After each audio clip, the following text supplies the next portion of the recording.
பேசுகிறேன். புதுச்சேரி ஸ்கூலஞ்சப்பன். ஒரு நாளைக்கு ஒரு கொலை நடக்குது. பாண்டிச்சேரியில் வந்து உயிரை கையில் பிடிச்சின்னு போகிறேன். உயிரை கையில் பிடிச்சின்னு போகிறேன். பப்ளிக் பிறக்கிறாங்க. அந்த உயிரைக்காக வந்து அந்த அந்த அரசாங்கம் என்ன பண்ணுது, இந்த டிபார்ட்மெண்ட் என்ன பண்ணுது? தண்ணி குடிக்க தண்ணி இல்லை, தண்ணி இல்லை. வசதி எந்த டிபார்ட்மெண்ட்லாம் வந்து வேலைக்கு வரீங்க, கையெழுத்து மட்டும் போட்டு போகிறீங்க, கையெழுத்து போட்டு பெஞ்சை தீத்திட்டு போகிறீங்க. அதுக்கு நாங்கள் பப்ளிக்கே நாங்கள் பார்த்துக்குறோம். எல்லாமே பப்ளிக்கே நாங்கள் பார்த்துக்குறோம். புரியுதா? பப்ளிக்கே பார்த்துக்குறோம். ஒரு நைட்டில் 1 மணிக்கு வேலை செஞ்சுட்டு போக முடியல.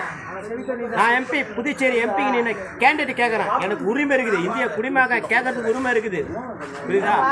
ஒரு நாளைக்கு ஒரு கொலை நடக்குது. புரியுதா? பாண்டிச்சேரி அரசாங்கம் என்ன தான் நடக்குது? நான் எம்பி நின்னா எனக்கு கேட்கறதுக்கு உரிமை இருக்குது. எனக்கு கேட்கறதுக்கு உரிமை இருக்குது. வாழ்க வளமுடன்.